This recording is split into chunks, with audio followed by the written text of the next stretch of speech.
Pemirsa, Roy Suryo dan Dr. Tifa pilih jalan berbeda. Pasca ditangkap polisi, Roy bersikukuh mengajukan sidang pra-peradilan, sementara Dr. Tifa memilih membatalkannya. Apakah ini strategi atau pecah kongsi?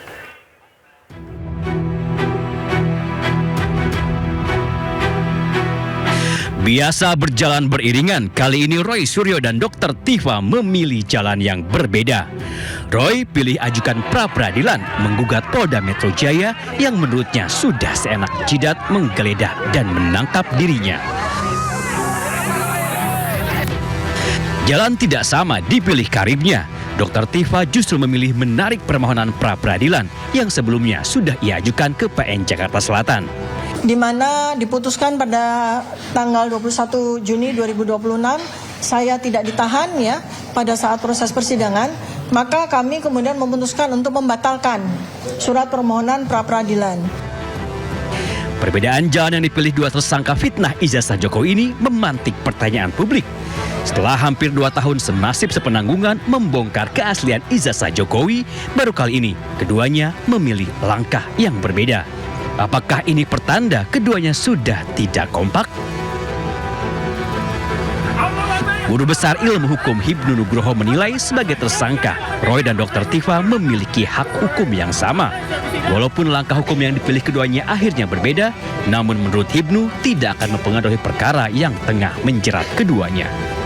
Kalau melihat jalur yang dipakai oleh Roy Suryo dan Dr. Tifa, itu tidak dalam suatu problem hukum di dalam penyelesaian suatu perkara. Jadi terhadap perkara tidak ada pengaruhnya apa-apa. Kalau toh pun nanti pra-peradilan diterima, juga tidak ada pengaruhnya apa-apa. Ya itu hak masing-masing karena memang suatu penyelesaian itu kan tergantung pada Pak Roy Suryo dan Dr. Tifa.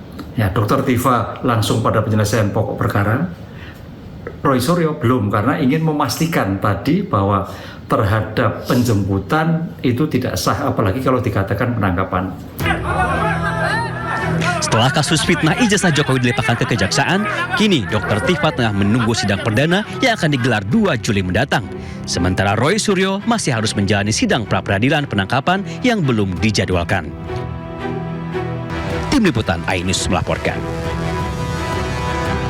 Sementara itu, pengacara Roy Suryo Ahmad Khozinuddin memastikan Roy Suryo dan Dr. Tifa tidak pecah kongsi. Keduanya dan tetap satu visi mengungkap ijazah Jokowi.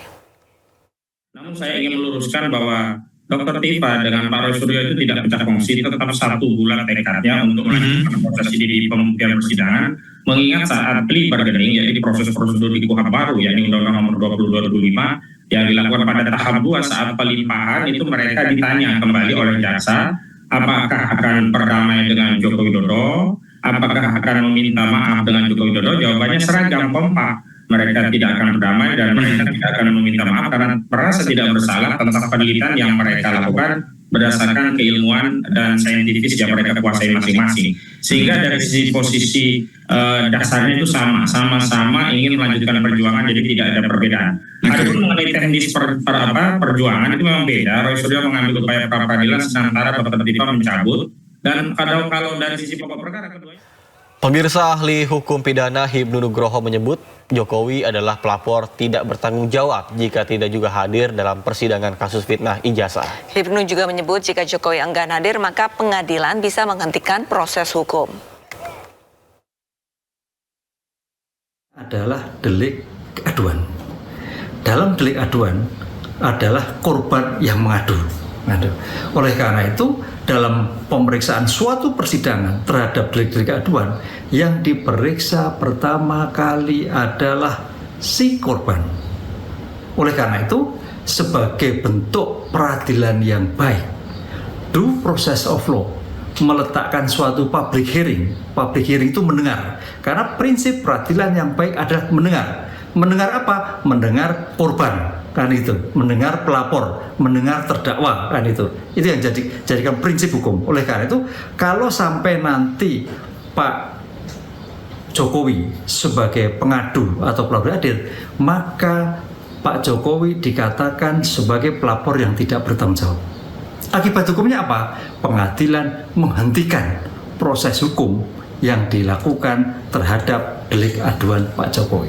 Sehingga dinyatakan perkara tidak dilanjutkan.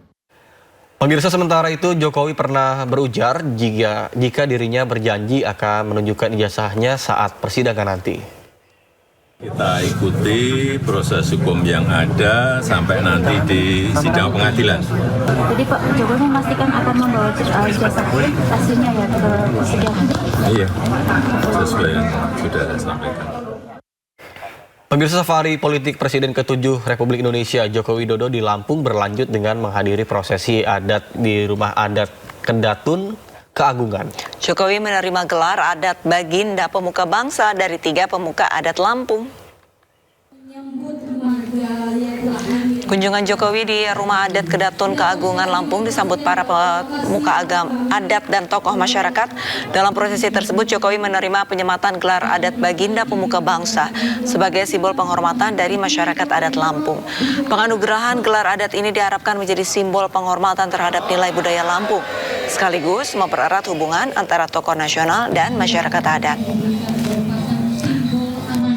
Di politik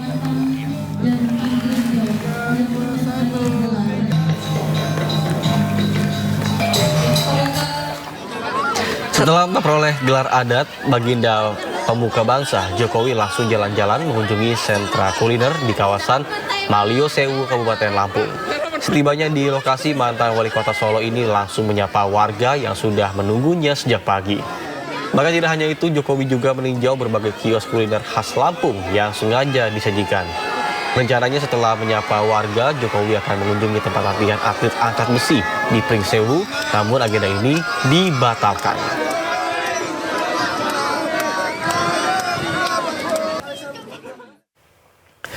Pemirsa, ratusan warga yang tergabung dalam Forum Suara Rakyat Lampung tolak safari politik Jokowi. Aksi unjuk rasa dikawal oleh aparat kepolisian untuk mengantisipasi gangguan keamanan dan ketertiban.